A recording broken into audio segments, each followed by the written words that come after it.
Abre aspas.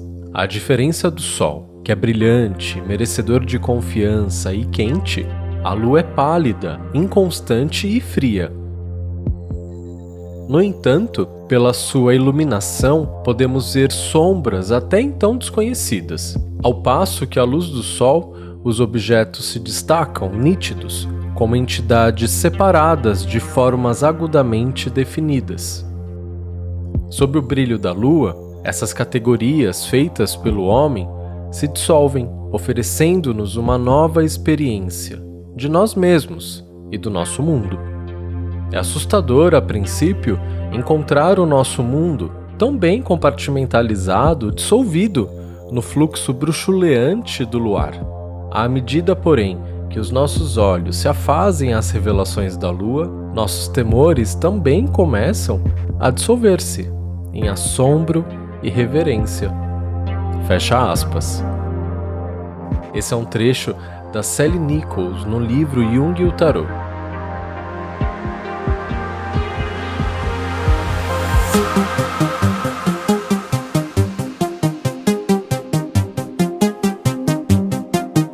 Olá, espero que você esteja bem.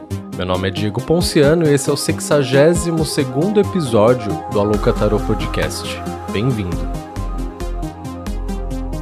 Marque sua consulta de tarô comigo. Basta me mandar uma direct lá no Instagram, @aloucatarô. E se você gosta de tarô e quer estudar tarô, tem 3 cursos lá no site. Um de introdução ao tarô, outro de arcanos maiores e ainda outro de arcanos menores. aloucatarô.com.br. No último episódio, compartilhei com você que, em meio a leituras de tarô que fiz, para mim mesmo, me deparei bastante com o 18º arcano maior do tarô, a Lua, e como me senti em relação a isso. De lá para cá tenho esbarrado em suas facetas cada vez mais e mais profundamente. Meditar sobre um arcano do tarô, diferente do que muitos possam imaginar, pouco tem a ver com encarar uma lâmina de baralho e buscar em suas informações objetivas o subjetivo. Quando medito sobre um dos 78 arcanos do tarô, às vezes sim, faço isso, encaro a lâmina, mas não a fim de extrair nada de dentro dela, pelo contrário, peço permissão para adentrá-lo e, o experimentando em minha pele e realidade, começo a mais que compreendê-lo, eu passo a vivenciá-lo. Ao longo de nossas vidas, aprendemos primeiro a teorizar, para depois viver.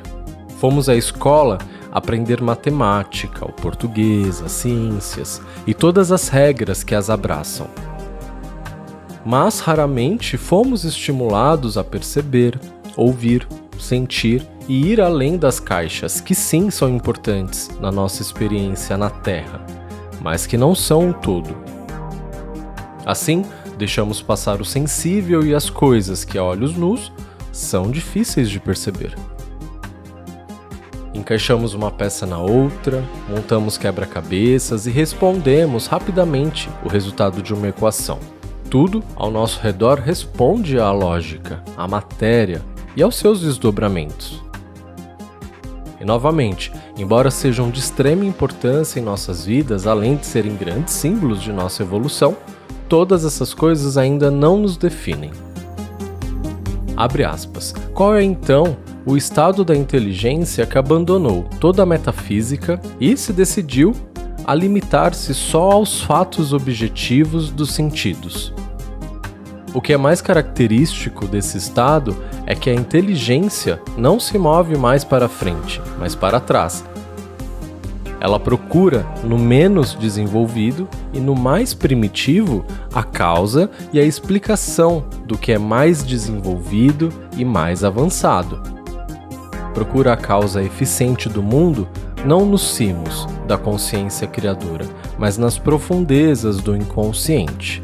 O que seria absurdo em relação a uma obra de arte. Ela o faz em relação ao mundo. Explica-o pelas quantidades ou dos materiais dos quais ele é constituído, em lugar de pelo estilo, pela contextura, pelo sentido e pela intenção que nele se revelam. Não seria absurdo, por exemplo, querer alguém compreender um poema de Victor Hugo analisando-os quimicamente, a tinta com a qual ele foi escrito e o papel usado e contando as letras e as palavras? É isso que a inteligência faz em relação ao mundo. Esse trecho é do livro Meditações sobre os 22 arcanos maiores do tarô. A lua, na maioria das representações do tarô, aparece composta pelo desenho da lua em si, de 2 cães ou lobos, 2 torres, uma de cada lado da imagem, um lago ou um tanque e dentro da água desse lago ou tanque, um lagostim. O que tudo isso tem a nos dizer? Na literatura tarológica, em toda ela, você encontrará as palavras-chave e muitas vezes também explicações extensas sobre cada um desses e de outros elementos presentes nessa carta.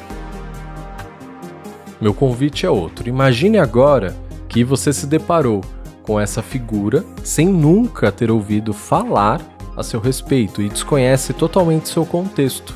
Você não sabe que ela é uma carta de tarô. Você tem o número 18 estampado em seu topo e uma série de desenhos que juntos compõem uma paisagem. Que paisagem é essa? Por que o número 18? Quantas imagens vêm depois dessa? O que aconteceu nas 17 anteriores? Não há livros, internet e nem o Alocatarô para você recorrer. A imagem te intriga e dia após dia você a encara, mas nada em todo o mundo poderá te dar essa resposta. Você decide então desvendá-la à sua maneira e mergulha de cabeça em seu mistério, nuances e traços. O que eles comunicam para você? Como você reage a cada um desses elementos? E a essas cores? A paisagem como um todo, onde te leva? Ao que te remete? A que temperatura está a água? Há quanto tempo os cães ladram e encaram a lua? Ou eles uivam? Ou eles a celebram?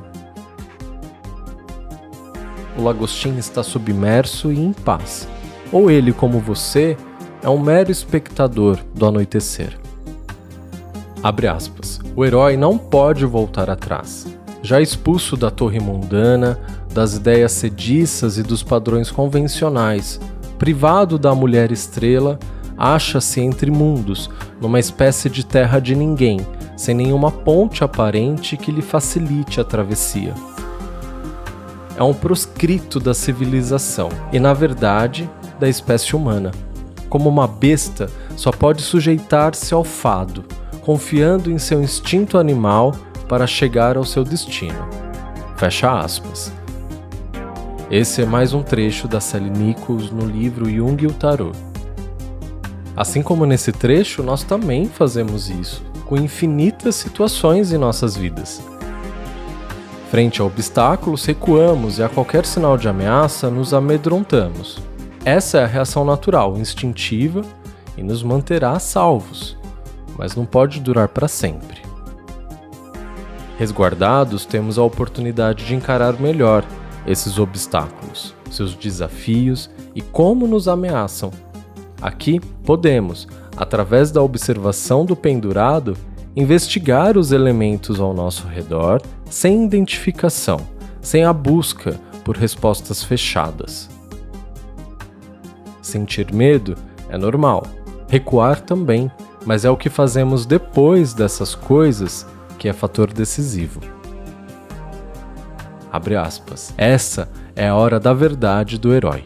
Tempo de terror e reverência. A experiência da travessia é familiar a quantos fizeram a jornada rumo à autocompreensão. Os místicos a chamavam a noite negra da alma.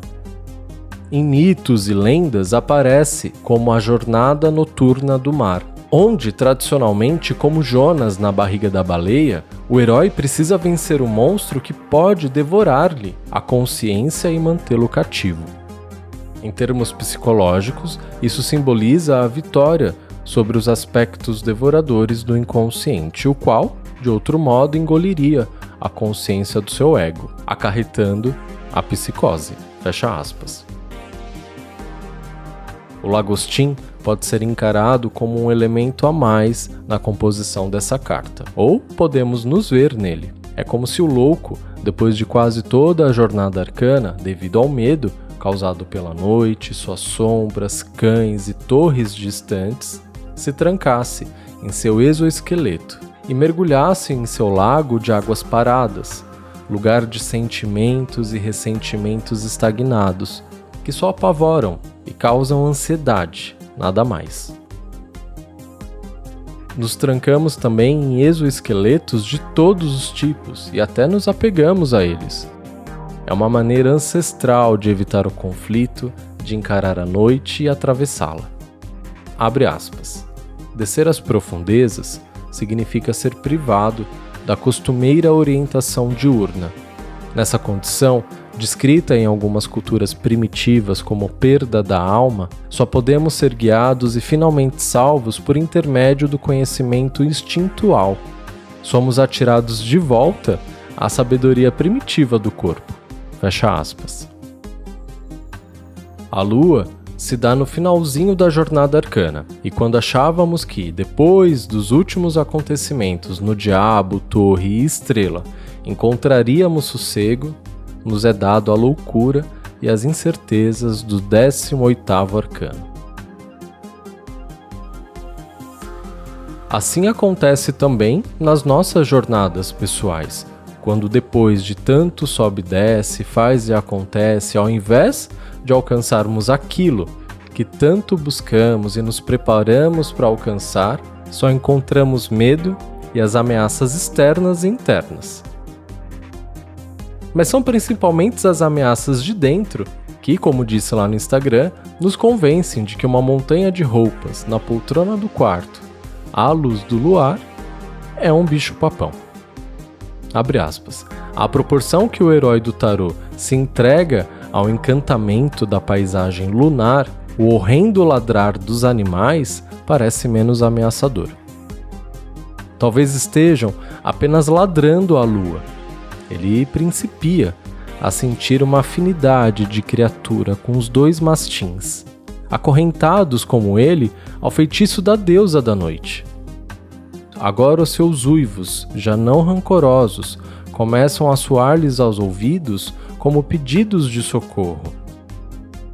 Ocorre-lhe que, assim como ele necessita da orientação instintual dos cachorros para alcançar a meta, assim eles talvez precisem da ajuda da sua consciência superior para se tornarem livres. Fecha aspas. E é assim que inventamos também nossos inimigos imaginários e narrativas inúmeras criadas com um único objetivo: justificar nossa não ação. Abre aspas, o herói levou muito tempo preparando-se para a transição. Confrontados com essa carta, a quase todos nós se nos deparam dificuldades para encontrar o caminho até ela. A princípio, ficamos aterrados, hipnotizados, imobilizados. Não empatizamos com nenhuma das suas figuras e não vemos jeito de transpor o rio de uma margem à outra. Como o herói, sentimos-nos deprimidos e tentamos a retroceder. Não obstante, as torres de ouro são sedutoras. Temos vontade de progredir, a fim de descobrir o que há atrás delas. Nenhum desvio é possível. O caminho está claramente à nossa frente. Fecha aspas. Jung e o tarô novamente. Nas principais representações da lua do tarô, o lago ou o tanque onde se encontra o lagostim possuem as margens superiores bem angulares, diferente das inferiores, que são mais orgânicas e fluídas. As de cima, que são estruturadas, lineares, nos remetem à ordem, à lógica e à ciência, coisas às quais tentamos nos apegar para dar nome e respostas aos monstros e sombras vistos lá fora. Nossa mente é articulada e sabe criar mecanismos razoáveis para nos convencer de que não continuar é o melhor a fazer. Assim, nós e o lagostim, sem perceber, criamos novas cascas, uma espécie de nova torre. Mas agora, mais perigosa ainda, pois passa a ser intrínseca à nossa existência, colada à nossa pele. Aos poucos deixamos de lado a curiosidade e os desejos, e atravessar a noite, os cães e descobrir o que tem lá do outro lado deixa de ser importante. Não porque tenha de fato deixado de ser importante, mas porque, como resultado do medo, passamos a adotar uma maneira de viver onde tudo é minimamente calculado. Que possamos, ao sentirmos medo, recuarmos sim, nos escondermos sim, sob nossas conchas, cascas, narrativas, não para sempre. Tempo suficiente para nos acostumarmos à escuridão, para fazermos amizade com os cães e nos encantarmos sob a luz do luar. O exoesqueleto do lagostim deixa de ser então um esconderijo perpétuo e transforma-se na armadura que nos dará coragem para iniciar a travessia. Sem percebermos, a noite perde força e passa a minguar. Aos poucos, uma nova paisagem surge no horizonte e a luz, ainda difusa, passa por uma transformação.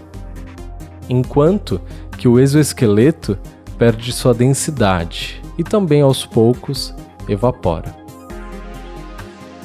Ao nascer de um novo dia, resplandecemos e, despidos sob a luz do sol, renascemos radiantes no 19º arcano maior do tarô. Se essa mensagem arcana falou com você, venha falar comigo. Obrigado por ouvir mais esse episódio. Até a próxima semana. Um beijo. Tchau.